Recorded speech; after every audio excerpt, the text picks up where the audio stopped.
Russia is continuing its assault on multiple fronts across Ukraine, with one of the latest attacks a missile strike on an army barracks in the southern city of Mykolaiv. Reports suggest at least 45 Ukrainian soldiers were killed. Meanwhile, overnight, there was another attack on an aircraft repair plant in relatively unscathed western Ukraine near the city of Lviv. There were no casualties. Lviv has been receiving hundreds of refugees from Mariupol in the south, with many saying Russia is trying to wipe the city off the face of the earth. After weeks under siege and battered by shelling, it's soon expected to fall. But amid the darkness, the authorities there say 130 people have been rescued from the bomb shelter under the city's theatre that was attacked 2 days ago. Our special correspondent Fergal Keane has the very latest. The sense of security here is ebbing. After dawn brought this: a missile strike aimed at an aircraft repair plant. Nobody was hurt, but this close to the city, it's shaken nerves. Guards were jittery, journalists shoved. "Get your cameras away, or I'll break them," a militiaman said. People here aren't used to this. The city's mayor reflected the grim mood. There are no safe and dangerous cities. Today we are all under attack. This shelling was done from the Black Sea. No one can predict where the next missiles will fly.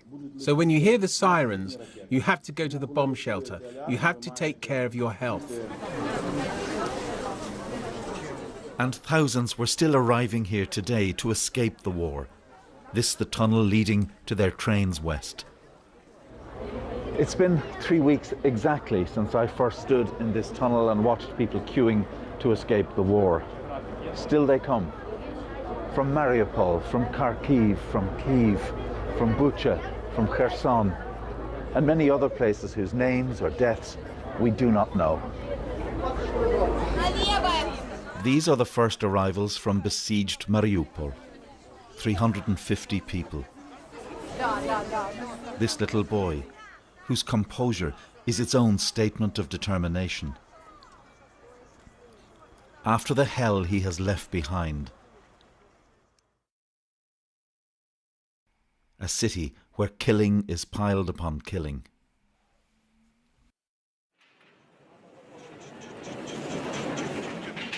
Maria Grinchenkova was another arrival from Mariupol, 86 years old, bruised from a fall in a bomb shelter.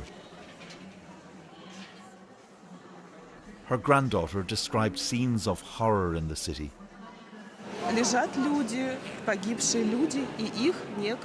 There are dead people lying around and no one to take them.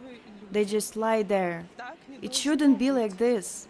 Someone must intervene. The city is being wiped from the face of the earth. There is nothing alive.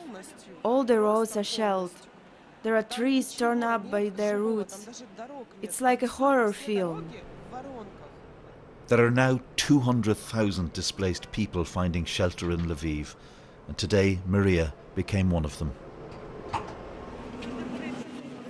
The war comes to Lviv from everywhere. Maria Honcharova and her children are from Avdiivka in the east. She's a single mother who lost her leg in an explosion at the start of the conflict 8 years ago and has now had to flee her home for the second time. A new, more brutal shelling has begun. The civilian population is suffering. There is shelling all around Ukraine now. I want to save the lives of my children because we have suffered already. We traveled through the whole of Ukraine. There is no safe space anymore. In Lviv, they've placed these children's strollers in a central square, one for each child killed so far in this war. 109 young lives gone. And more threatened with each passing hour. Fergal Keane, BBC News, Lviv.